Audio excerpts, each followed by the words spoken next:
Yeah, I have been hearing a lot of acquisitions, and I don't know from where my name is coming into all these things.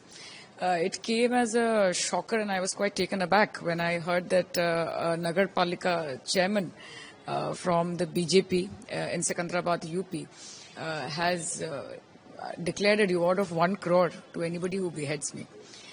So that clip went pretty viral. I got to know about it, and obviously there were people who are very, very concerned from all across the country. So they expressed their worry. So I have just made a tweet, and I have tagged the Honorable Prime Minister, the Home Minister, Honorable Speaker Sir, Chief Minister of West Bengal, DG Police, Kolkata Police, UP Police, Bulandshahr Police. See, it is for the world and for the country to see that if a woman politician, a sitting member of parliament, is so unsafe that it has become normal in this country to openly issue threat, and threat like not like simple silly, not threats of that sort, like serious threats, something like beheading a woman parliamentarian, beheading a woman in public. And who is it being done by? It is being done by a BJP member. It's been done by a BJP कार्यकर्ता and a Nagar Palika chairman. So it is for the country to see कि पूरे देश में अगर एक sitting member of parliament, एक महिला politician के विरुद्ध ऐसी बातें हो सकती हैं, तो यहाँ पे इस देश में साधारण महिलाएं किस दहशत में हर दिन जीती है, ये सबको समझ में आ रहा है. तो मैंने ट्वीट किया है, और आगे जाके एक्शन लेना या सिक्योरिटी निश्चित करना, it lies with the honourable prime minister, home minister and the CM of West Bengal. Well, probably because I'm a voice of dissent, if it comes personally to me. And also because BJP has won Bengal newly. नए नए जीत के आए हैं, बहुत excitement है, आक्रोश भी है, और जीतने के एक्साइटेड में, उल्लास में शायद भूल जा रहे हैं कि कहीं जाके एक लाइन होती है जिस सीमा को कभी क्रॉस नहीं करना चाहिए. पर मैं ये भी बोलना चाहती हूँ कि देखिए, जीत के आए हैं और ये खुशी की बात है. लोगों को डरा के, धमका के, सबको चुप करने की कोशिश करके you are trying to bully people. आज आपने देखा है कि पोस्ट पोल वायलेंस में किस तरह हमारे कार्यकर्ताओं पे हमला किया गया है, पार्टी ऑफिस तोड़े गए हैं, किस तरह से पुलिस ने एकोमोडेट करने में या कोऑपरेट करने में भी झिझक दिखाई है आउट ऑफ एक्सटर्नल प्रेशर. तो मुंह में जो भी बोल रहे हैं उन लोग शांति का वार्ता दे रहे हैं सब कि नहीं, हम लोग वी आर अगेंस्ट.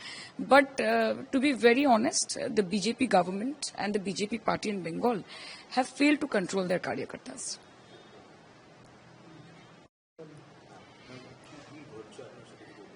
না, ঘটার তো সেরকম কিছু না.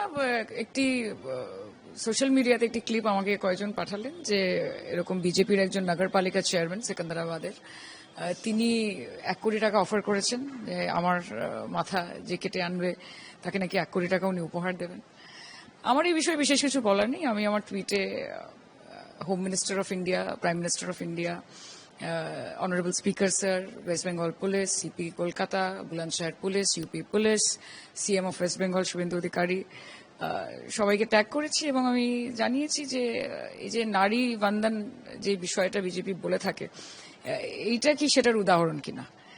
এবং আজকে একজন বিজেপি কার্যকর্তা এত ব্লেটেন্টলি, এত ওপেনলি, এরকম ভাবে প্রকাশ্যে যদি একজন মহিলাকে, একজন মহিলা সাংসদকে, একজন মহিলা রাজনীতিবিদকে এরকম থ্রেট দিতে পারেন, তাহলে ভারতবর্ষে মহিলারা কি ভরসায় থাকবে, কোন সরকারের ভরসায় থাকবে, সেটাও দেখার বিষয়.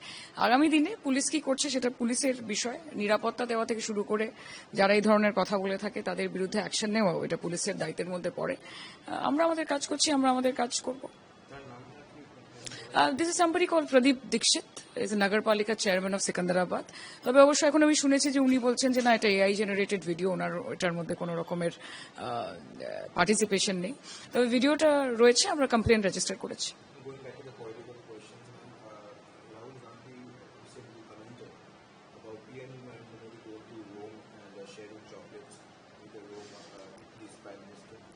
And on the other hand, he's also saying when the economy is crumbling down in India, he's actually sharing chocolates.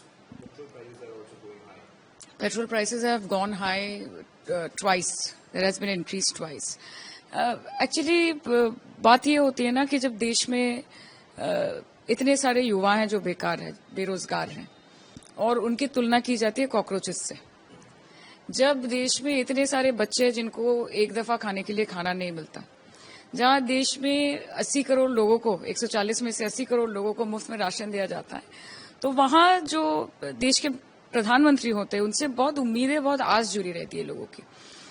एक तरफ हमारे आदरणीय प्रधानमंत्री जी बोलते हैं कि आप वर्क फ्रॉम होम कीजिए, आप पेट्रोल डीजल का इस्तेमाल मत कीजिए, कुकिंग ऑयल का इस्तेमाल ज्यादा मत कीजिए। वो बोलते हैं कि बचत कीजिए।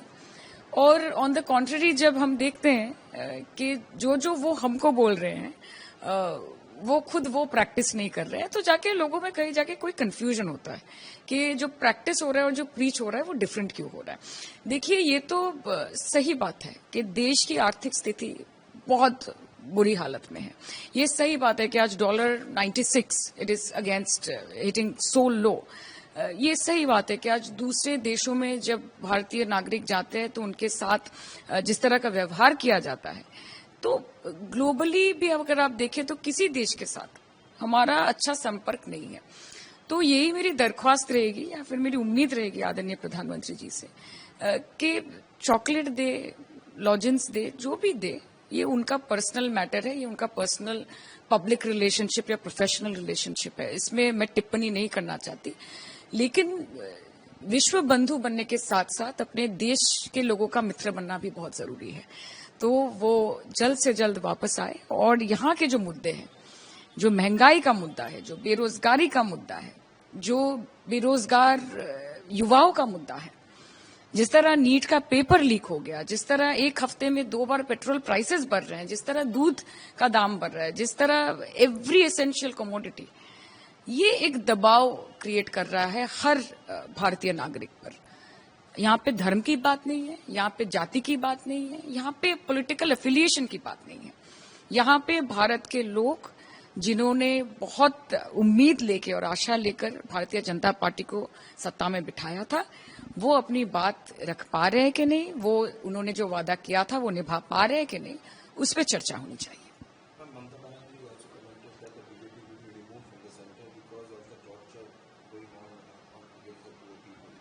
हाँ, देखिए, ये तो सही बात है। जिस तरह से आज पश्चिम बंगाल में नई नई सरकार बनी है और उसके बाद जिस तरह से ये ड्राइव्स चल रहे हैं, जिस तरह से गरीब लोगों का स्टॉल, ये जो हॉकर कॉर्नर है, ये सारे इनको हटाया जा रहा है विदाउट एनी नोटिस, ये बहुत ये बेरहमी से किया जा रहा है। देखिए, गरीब लोग हैं।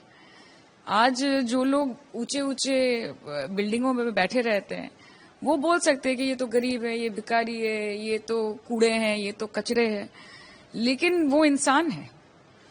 आप हटा सकते हैं, आप एनक्रोचमेंट ड्राइव कर सकते हैं, आप डिसलोकेशन कर सकते हैं, लेकिन आपको उसके साथ एक फुल प्रूफ प्लान भी लाना पड़ेगा कि कैसे आप ये सब लोग जो दिन का 200, 300, 500 रुपए कमा के अपना जिनका गुजारा होता है, इन लोगों को आपको रिलोकेट करके कहीं बिठाना है। आपको डेजिग्नेटेड स्पॉट्स देने हैं जहां पे हॉकर बैठ सके, जहां पे वो लोग आके खरीद सके। So there has to be a balance. This is what I think. Without any notice इस तरह से हजारों की तादाद में महिलाओं को, बुजुर्गों को, लोगों को जो only earning member of the family है, इन सबको ऐसे हटाया जा रहा है रेलवे स्टेशन से, बाजारों से, बस्तियों से।